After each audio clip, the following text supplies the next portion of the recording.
Good morning, everyone. Welcome to 5 Minute Sunday School. Now, I want to introduce you to somebody. I apologise for the noise, it's from the neighbour's house. Now, let's see who's in here, shall we? Let's see who's in here. Oh, there's our chicken. This is Whitey. Now, I want to tell you about Whitey because Whitey is a very clever chicken. There's so many things that are so clever about Whitey. She lays us eggs, obviously. She has amazing feathers, and there's sometimes where she stops laying eggs so that her feathers can get thicker. Oh, and she wants to go out, don't you, Whitey? There we go, off you go. Oh, now this is the bit I love in the morning. Look at her, look at her go, look at her go, look at her go. Now I'll tell you where she's off to. She is going to find the place where she likes to lay eggs, because she doesn't lay them in her coop. Off she goes, look. She's trying to find where she laid eggs yesterday, but she's a bit freaked out by the noise. Because she likes to lay her eggs near our house. She likes to be near us. She likes to wander around the house as well, tapping on the window, but there she goes, off she goes. She's going to sit in there, or if that's not right, find somewhere nearby. And so she's a very sort of clever chicken, really, because perhaps she thinks it's safer near the house to lay eggs. But the other thing is, just please excuse all the rubbish in this garden, is I'm going to show you something about her eggs. So this is one of her eggs, and I'm going to throw it over there. Did you see that? Look, it's still whole, because eggs are made in such a way that they are very strong, in fact, and their shell protects them until we actually really want to bash them to open them. So you can tell that I think our chicken is amazing, but I might be biased, but I think she is really clever, or we might say wise, and I think that if her eggs are anything to go by, then she is also strong.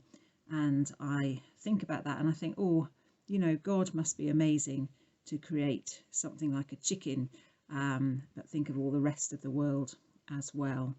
But of course, it's not just animals, is it, who we might think of as wise and strong. There are people as well. And I wonder who it is in your life who you would say is wise and strong. Who do you turn to when you're not feeling very clever? Perhaps you haven't done so well at school, or you've done something wrong, or when you're not feeling very strong, when you feel sad or upset or worried. Who's the person that can say the right thing, or give you a hug and make you feel better? Who is it that's wise and strong in your life? Mum, dad, granddad, grandma, auntie, uncle, brother, sister, teacher, friend?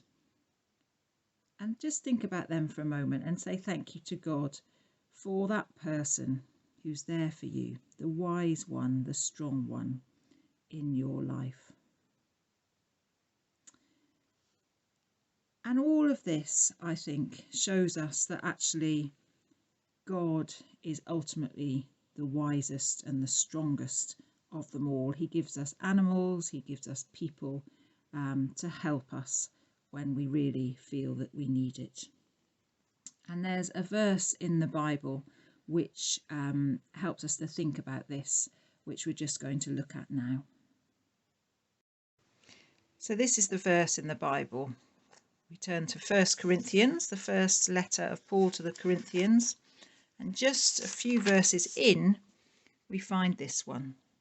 For God's foolishness is wiser than human wisdom, and God's weakness is stronger than human strength. So just think about that for a moment. So we can really sometimes feel like we're really wise or we're really strong. But God's wisdom and strength is just so much more than anything and anyone.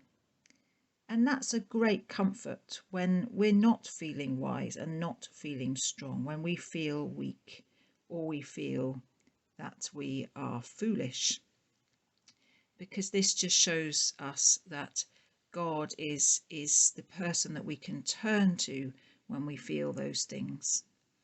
And that might be because he's given us animals or people to help us, or just when we come to him in prayer, crying for his help. So just as a little something to do today, I thought it would be good to have that verse as a reminder. So you might want to just draw a little outline of a cross on a bit of paper, because the other thing that the Bible says near that verse is that to people who don't believe, the cross is foolish, but to those who do, it is the power of God. So the cross helps us as we think about that verse. And I just want to suggest you write the verse in the cross, in bright colours perhaps, in different sizes of words. And then you could have it in your bedroom, in your kitchen, to remind you that God is our strength and our wisdom.